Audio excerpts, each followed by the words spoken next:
Please give a warm welcome and join me in welcoming to the podium our own Dr. Quinton White. Doc?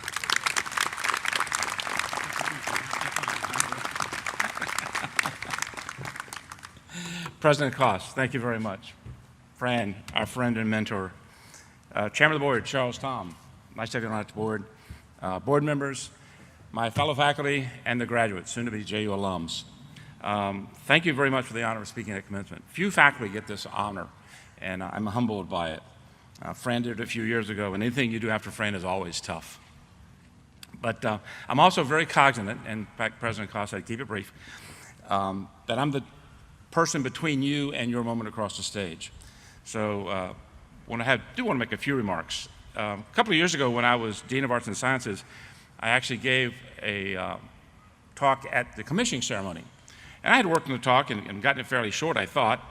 And afterwards, this lady came up to me and said, that was a really nice talk. I said, well, thank you very much. At least it was short. And without missing a beat, it wasn't that short. So it sort of gets you short. I do want to take a moment and recognize some faculty who've also been here longer than I have at 40 years. You've already heard the recognition of my good friend Walker Blanton, who's been here 48 years. But Doug Lewis in psychology has also been here 46. Pat McLeod in English has been here 45. Paula McIntyre, one of our librarians, has been here 42, as has Jim November in psychology for 42. And Anna Large, one of our librarians, has been here just over 40 years, just short of longer than I have. I want to comment that we live life like rowers, and you sort of have a marine thought along these lines, because we move forward while looking backwards. So I want to take a few minutes to talk about things that I've learned in my career that maybe you might think about as you go through yours. Because I think what you're going to discover is that your life is a series of life-changing events. I went to college thinking I wanted to be a medical doctor. I was going to go to medical school. My uncle was a doctor. My mother wanted me to be a doctor. But a teacher asked me while I was in my sophomore year to help teach labs, and I loved it. And I changed what I was going to do. So that was a life-changing experience I didn't expect to have happen. When I graduated from college in the middle of the Vietnam War, I went ahead and enlisted rather than waiting to be drafted, which was what was happening then. And while in boot camp, I actually broke my foot. Sort of a lucky break in some respects, because it meant rather than going to advanced infantry training, I went to signal school. And so when I ended up going to Vietnam, I got to go to be part of a signal unit as opposed to combat. My service in the Army was a life-changing experience. I am who I am today because of that experience. And in fact, I am who I am today because of the experience of a number of people who influenced my life as I went through my education. When I came back from Vietnam, I entered the University of Virginia, got a master's degree. And while there, one of my faculty said, you know, you really ought to go get a PhD. And I said, I really want to teach college anyway. So ended up going to the University of South Carolina, got my PhD. Again, two very significant life-changing experiences. When I came to JU in 1976, I came as a visiting assistant professor of biology. I thought I'd be here for 2 years. Been a long career, to say the least. I met my wife, a really life-changing experience. That year was spent writing lectures, giving lectures, working on labs, giving labs. When I went home, which was across the street, I watched reruns of Star Trek on a little tiny black and white television while I ate dinner. I'd sleep, get up, do the whole thing over again. I've had an amazing life and career, and I feel so fortunate. But I've made a lot of mistakes. Some were very painful. Some were ignorant. I didn't know any better. Some were downright stupid. I knew better, but I still did it. But all taught me something. And I hope that I learned something as I went through doing that. I've been at JU for 40 years, and I'm like a lot of faculty. I love my job. I love what I do. I've lost count of the number of committees and advisees and all those things. I think I've had 8 jobs in 7 offices as I've moved around.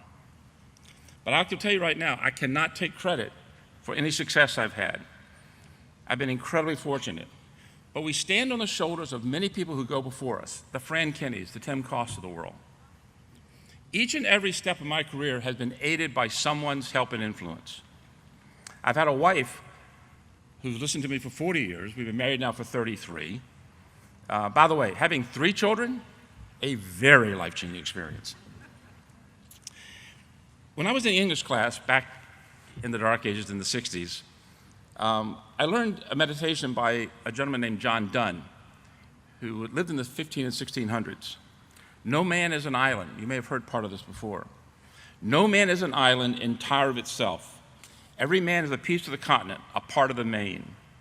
It then goes on to say, any man's death diminishes me, because I am involved in mankind, and therefore never send to know for whom the bell tolls, it tolls for thee. Human beings do not thrive on isolation from others. I'm very much concerned about the use of technology. Too much is communicated in a very impersonal way. Texting is not talking. It's communication in a very, very limited way. So my admonition to you is be careful. Get to know people in a meaningful way. I think my career has been built on knowing people. Having a bunch of Facebook friends and LinkedIn connections or Twitter followers or Instagram, what are we going to call it these days, is, I think, pretty shallow. And I'll guarantee you one thing, change is going to happen. Anybody remember Facebook? It's been a while. So get involved with people. You're going to discover that you're going to get out of life what you put into it. I want to encourage you to learn to listen. I've met very few people, in fact, I don't think I know anybody who's ever learned anything while talking. I'm also struck with that as I continue talking on and on. I do want to encourage you to immerse yourself in art and music and theater, literature. You'll discover your life is much richer if you do. I also want you to encourage you to read.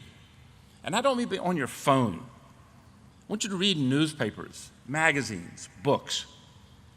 Try to understand what's going on around you.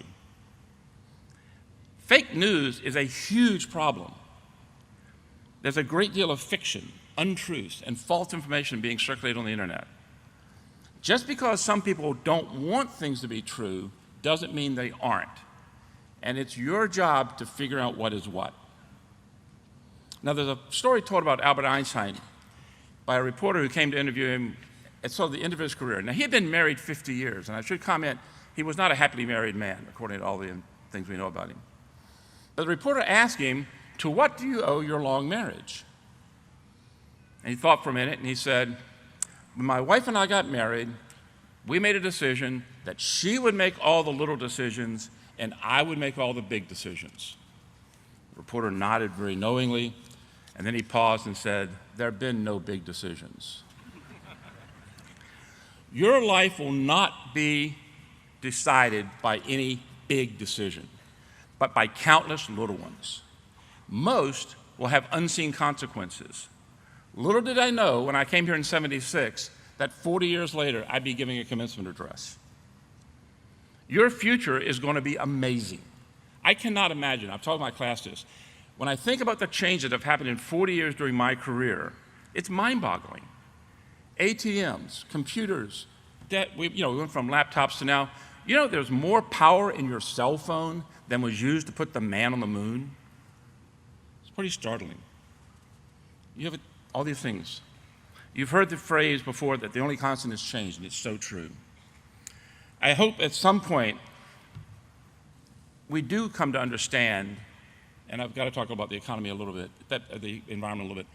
I do hope that we can understand that in order to have a healthy economy, we've got to have a clean environment.